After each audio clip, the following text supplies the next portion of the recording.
Magandang araw sa inyo, mga kapwa ko pastor. Alam natin ang nangyayari ngayon sa ating bansa dahil dito sa anti-drug campaign ng ating presidente. Alam natin ang mga around 600,000 plus na ang mga sumusuko. Subalit, alam din natin na walang comprehensive or integrated program ng ating gobyerno kung paano tutulungan ang mga sumukong ito. And alam natin na nananawagan sila sa mga iglesia, sa mga kapastoran na tumulong. Dito sa San Pablo, yan ang aming narinig sa PNP at DSWD. Kaya mga kapastoran dito sa San Pablo, ang United Pastors Council ay nagkaroon ng isang pagpupulong at pinag-usapan namin kung paano ba tayo tutulong dito.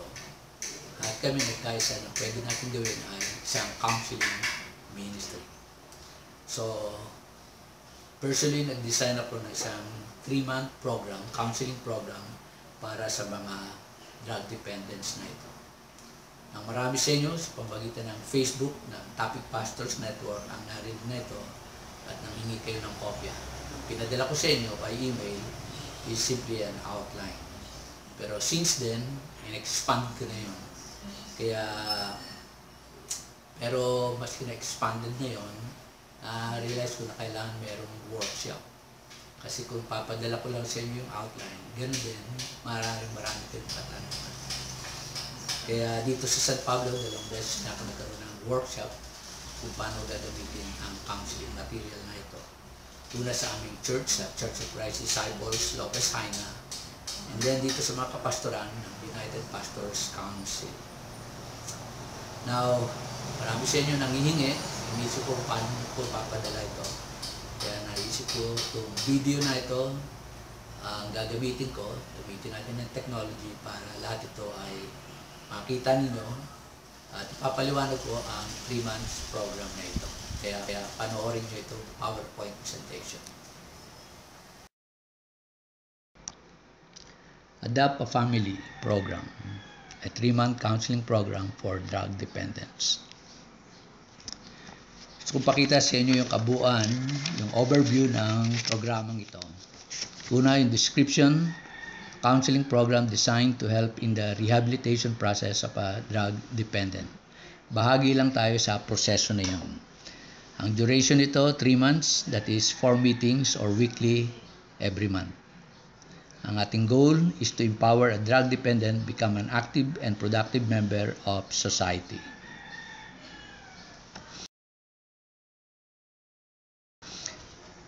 Meron tayong specific objective sa programang ito.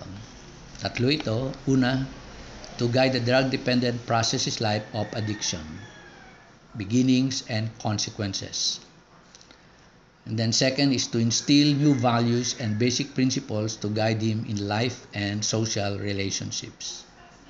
And then lastly, na siyang pinakamahalaga, is to bring healing, honor, and hope of new life.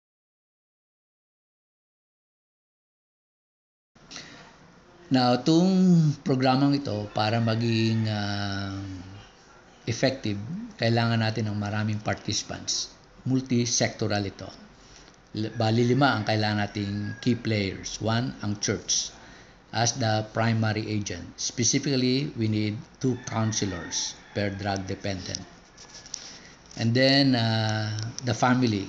Kasi yung pamilya ng drug dependent, yan ang nagbibigay ng support 24/7. Sila nakakakita kung ano ang development or progress ng drug dependent. Thirdly, yung mga barangay officials, sila yung gagawa ng monitoring. Hindi atin yon, sa kanila yon. Then, fourthly, yung PNP. Kailangan natin sila kasi sila ang nag-i-enforce ng program. And then lastly, ang DSWD to provide needed resources and assistance kapag kailangan natin.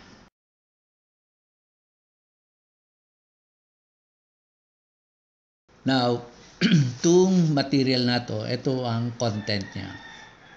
1, sa unang buwan, yung personal assessment muna. Kailangan natin ng family background niya, present situation niya ngayon, and then dreaming the future together. And then itong pang-4, support group fellowship, papaliwanag ko yan mamaya. Yung second month is values reorientation. Unang sa mga subjects dyan is regaining self-respect. Tutulungan natin siyang ma-regain yung self-respect niya, upholding family honor, and then adding value in the community. And again, yung fourth week, yung support group fellowship. Yung last month, third month, rebuilding life's foundation. Dito na papasok ang magandang balita. Dito na natin si-share sa kanya kung paano siya magkaroon ng pagbabago sa pamamagitan ni Kristo. So, ang topics natin dyan, living the new life, living with hope, and living with freedom. Again, yung fourth week is support group fellowship. Now, ito ang procedure and methodology natin. Una, this is a counseling process. So, it's something personal, conversational, and participatory. Gusto nating parang nakikipag-usap lang tayo. And then, nagpa-participate siya. Counseling is weekly, possibly 1 to 2 hours. And then, counseling is to be done with the parents and grown-up children. Siguro kung mayroong mga kapatid siya na mga teenagers, pwede. Pero yung mga 5, 4, hindi naman sila kailangan naroon, bata pa sila. And then yung counseling venue, preferably in the barangay hall para nakikita ng mga barangay officials din. Or in the church. Or in the house of the drug dependent if there is less distraction. But ang priority natin is barangay hall. And then meron tayong report form na kailangan pilapan ng counselor after each meeting. 2 copies yon, 1 for the counselor, and then yung isang kopya, yun ang ibibigay niya sa barangay chairman or any barangay official, who in turn will submit a copy each for the PNP and DSWD for monitoring purposes. So dito sa procedure natin, ang kausap lang natin ay yung barangay official. Sila nang bahala sa PNP and DSWD. And then yung every fourth meeting, yung nakita natin kanina sa outline. Every fourth meeting of each month, the dependents assigned to a church will meet together for support group fellowship. It's a time of sharing. It is important that parents and a barangay official are present in these meetings. Expected outcome. Ano yung in-expect natin na magiging bunga ng ating counseling program? At the end of this program, the dependent would have received intensive personal and purposeful counseling help.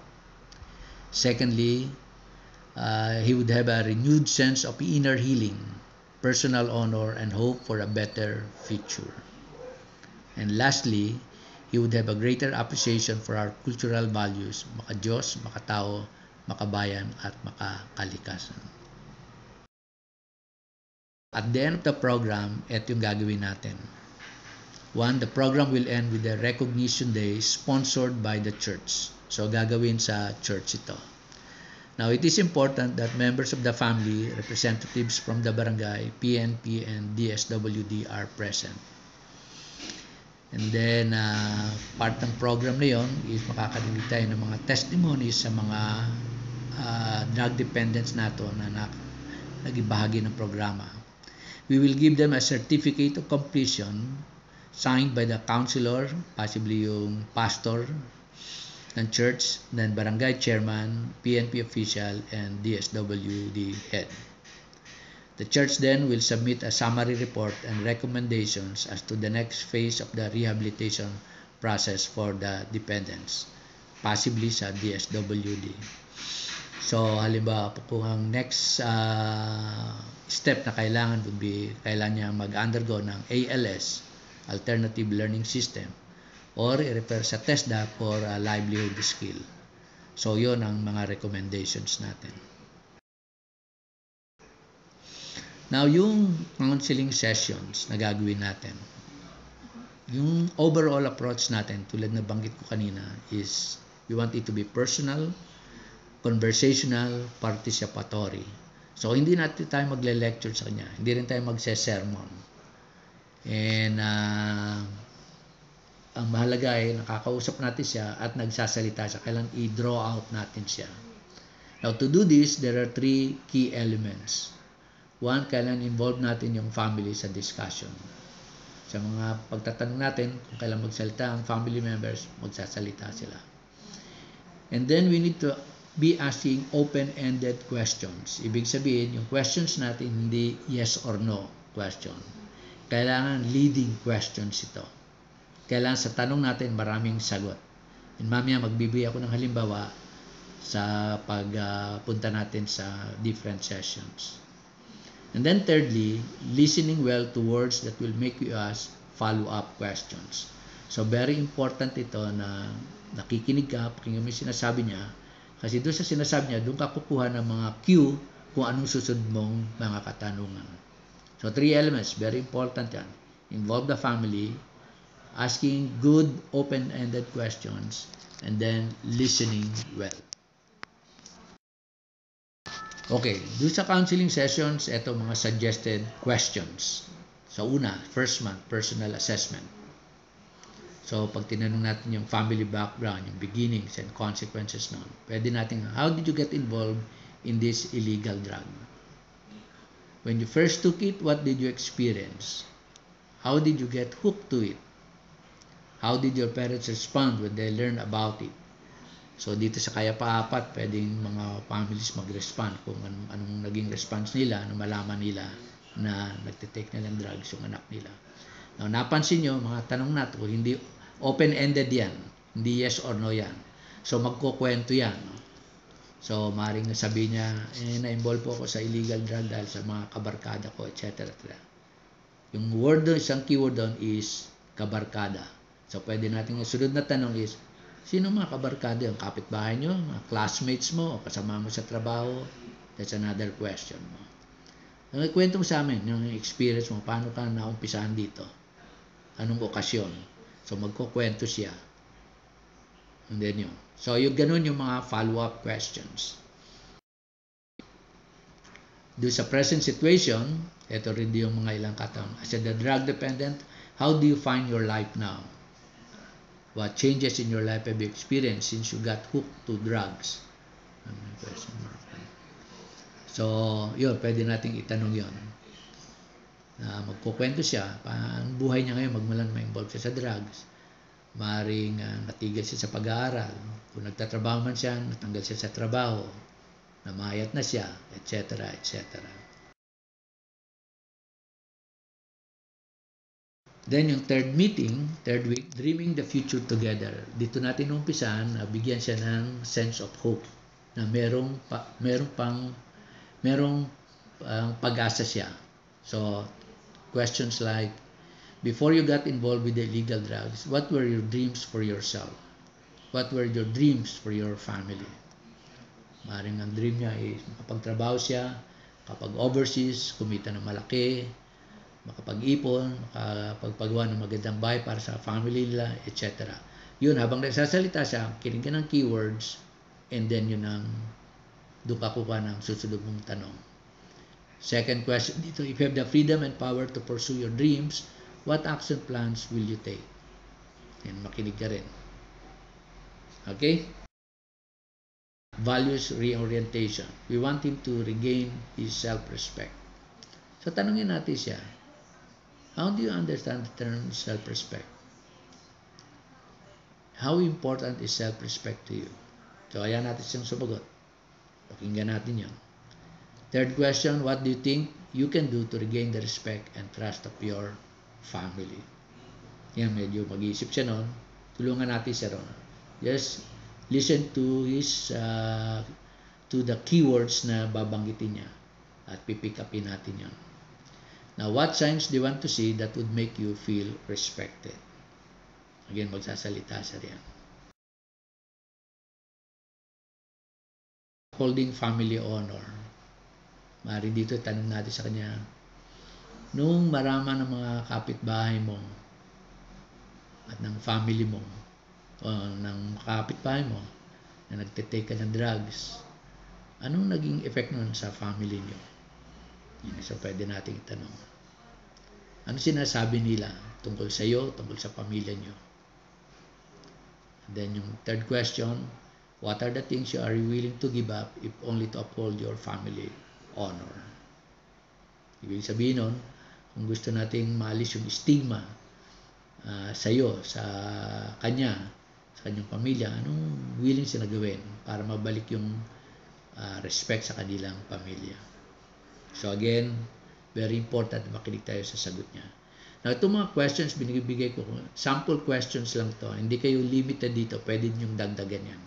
Lalo na habang nagkukwento siya at maraming mga pumapasok sa mind nyo na makakatulong sa kanya. Third is adding value to the community. Ito yung, what would you say are your strengths and talents? Ano mga talents mo? Ano mga kakayahan mo? Then if you're given a choice, how do you want to use these talents or skills? So again yun, para makita niya, meron pa siyang halaga. Kung magagamit niya yung kakayahan niya, talento niya, talino niya, and kaalaman niya or kasanayan niya or skills.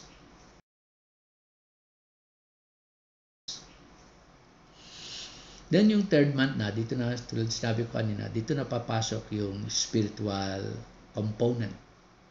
So yung sa first one, background lang yan. Sa second one is yung values reorientation. Etong ito, pangatlo, third month, ito na yung spiritual component ng counseling session natin. So narin yung una sa first meeting, living the new life. So pwede natin siyang tanungin na, what changes do you want to see in your life as a drug-free person? What things have you tried or attempted to do just to change your life but experience failure? So tanungin na ano yung mga ginawa niya. And then, pasok natin ngayon, yung tanong na, how do you think God can help you? O, depende sa kanya sagot, kung meron kayo makita na opportunity to share the gospel, that's the time to share the gospel. So, nasa inyo yung pag-uusap yan. Dito pa lang, sa unang linggo to ng third month, pwede nang ipasok ang gospel as you see fit.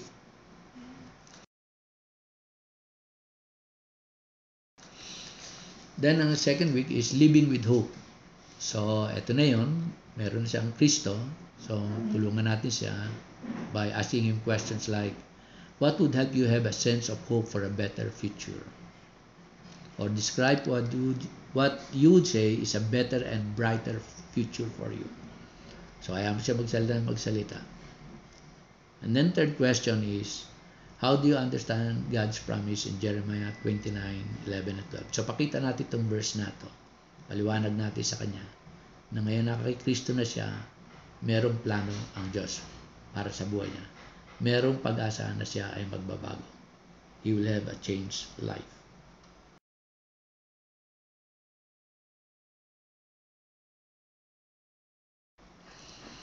And then sa third week is living with freedom.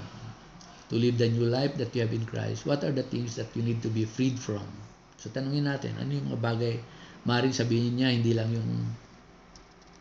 yung addiction niya sa drugs, maaaring anger, maaaring bitterness, yun maaaring lumabas yun. Yung pwede natin siyang tanungin doon habang nag-uusap tayo. And then ready ang mga Bibles natin, we could show him verses tulad ng John 8:32-36. Where it says, you will know the truth and the truth will set you free. So paliwanag natin sa kanya mga verses na to tungkol sa freedom that we have in Christ Jesus. Then we can also ask, what other helps do you need to live a drug-free life and the new life you have now in Christ Jesus? So tanungin natin siya. And dito pwede natin ipasok yung kahalaga na maging bahagi siya ng isang church or ng isang Bible study or fellowship with other Christians. And then sa third week is living with freedom. To live the new life that you have in Christ, what are the things that you need to be freed from? So tanungin natin, ano yung mga bagay, maaaring sabihin niya, hindi lang yung addiction niya sa drugs, maaaring anger, maaaring bitterness, yun maaaring lumabas yun. Yung pwede natin siyang tanungin doon habang nag-uusap tayo. And then ready ang mga Bibles natin, we could show him verses tulad ng John 8:32-36, where it says, you will know the truth and the truth will set you free. So paliwanag natin sa kanya mga verses na to tungkol sa freedom that we have in Christ Jesus. Then we can also ask, what other helps do you need to live a drug-free life and the new life you have now in Christ Jesus? So tanungin natin siya. And dito pwede natin ipasok yung kahalaga na maging bahagi siya ng isang church o ng isang Bible study or fellowship with other Christians.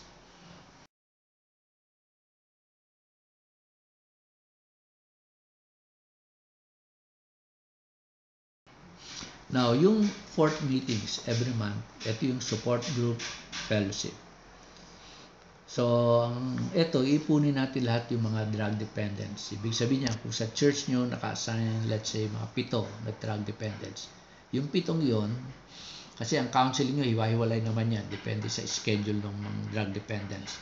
Pero ito, pagsasamahin nyo sila, and then, kailangan din natin ng representative from the family. Maring hindi lahat ng miyembro, maring tatay lang o nanay o isa o dalawang kapatid. Kailangan din natin representative from the barangay, PNP, and DSWD. And of course, yung counselors and kung mga pastor, pwede rin kayo sumama doon para tingnan nyo yung sharing time na ito. Now, ang purpose nito ay 3. 1, we want to bond together the drug dependents as a support group. Alam natin na kailangan lalo nila yan pag natapos na yung 3-month program natin. 2, we want to give them opportunity to share their experiences, lessons learned, problems, progress, etc. in the counseling sessions. So let's say after nung first month natin sa kanila, maring isa sa mga isi-share nila, sabihin nila na na-realize ko na 5 taon din ang nasayang sa buhay ko dahil sa drug addiction. Yan, mga realization yun. So bibigyan natin sila ng opportunity to share their experiences. And then thirdly, to encourage one another towards a new life, better and brighter. So dito papasok either yung counselors mismo or yung pastor ng church na yon ang pwedeng mag-facilitate ng time na ito.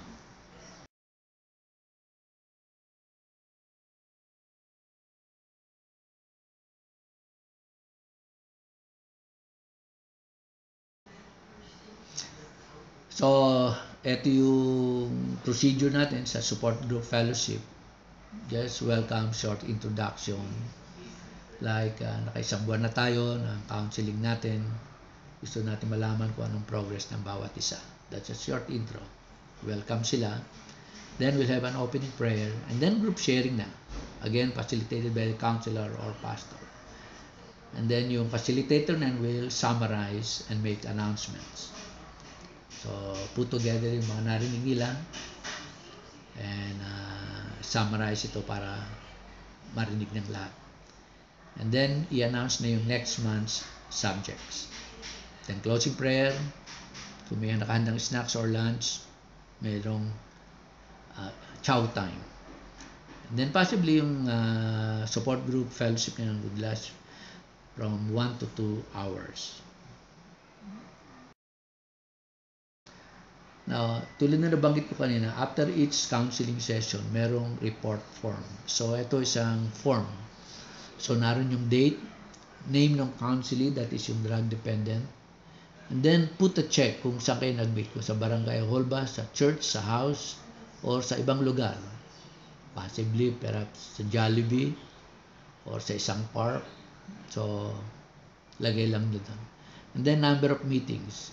So, 1 to 12 yan, pang ilang meeting na. So, kung pangatlo, then bibilugan nyo lang yung number 3. Then, subject taken. Kaya anong tinake up doon? So, yung looking forward to your future, mare. Then, summary and comments. So, yung counselors will put into writing yung tinake up nila. And then, comments. One possible comment would be yung drug dependent masyadong tahimik, hindi masyadong nagsasalita. And then yung name, printed name ng counselor, and then signature niya. So, ito naman yung orientation meeting. Ito yung first. So, nasa atin na yung mga drug dependents, na-introduce na sila sa atin. So, meron tayong orientation meeting para sa kanila. So, we will welcome yung drug dependents, family members nila, representatives from the barangay, PNP and DSWD counselor, then yung church pastor and counselor. So merong opening prayer, then merong personal introduction. No? Hayaan natin yung mga drug dependents introduce sa sarili nila. Perhaps name, age, and kung nag-aaral or nagtatrabaho or what. Just a short introduction lang. And then, bago natin ipaliwanag ang programa, papalabas muna natin itong video, yung Taghoy sa Dilim. This is a 30-minute program, documentary film. Dito pa lang sa video na to, ang message doon ay merong pag-asa. Pwede pa tayong magbago. Then after that, bigyan nyo ng overview ng program. Ito yun. Hindi nyo naman kailangan isa-isahin yan. Sabihin nyo lang yan. Maring yung duration, yung goal, specific objectives, and participants. The rest of the contents, hindi naman kailangan paliwanag yun ng isa-isa. Then kung may time pa, have time for question and answer. And then after that, announce the start of the counseling session. So, kailan mag-umpisa, saan gagawin, what time. So, maganda rin siguro na kung yung, let's say, 7 na drug dependents naka-assign sa church, mag-grouping sila kasama yung mga counselors para mag-usap sila kung kailan ang first meeting, saan sila mag-meet, and kung anong oras. Kung natapos na yun, closing prayer, and again, short snacks or lunch. So, yun yung orientation. Now, bago po tayo matapos sa presentation na ito, gusto kong sabihin na yung ministry natin sa mga drug dependents at sa families nila, hindi natatapos yun pagkatapos ng 3-month counseling program natin. Kundi dahil nakakonect na tayo sa families, we can continue doing home Bible studies with these families. Hindi lang yon, yung mga mga drug dependents na yun na finorm natin to support group fellowship, pwede natin pagpatuloy yan. Bitin natin sila and do Bible study with them. Continue to have them grow sa bagong buhay nila kay Kristo. And by the way, feel free to modify. Kung nakita nyo, meron pa yung gusto pang dagdagan, contextualize nyo, feel free to do that sa material na ito. And let's pray together that God would use this counseling program, counseling ministry, to bring hope and new life in Christ for these many drug dependents and their families, and that for God's glory. God bless you all.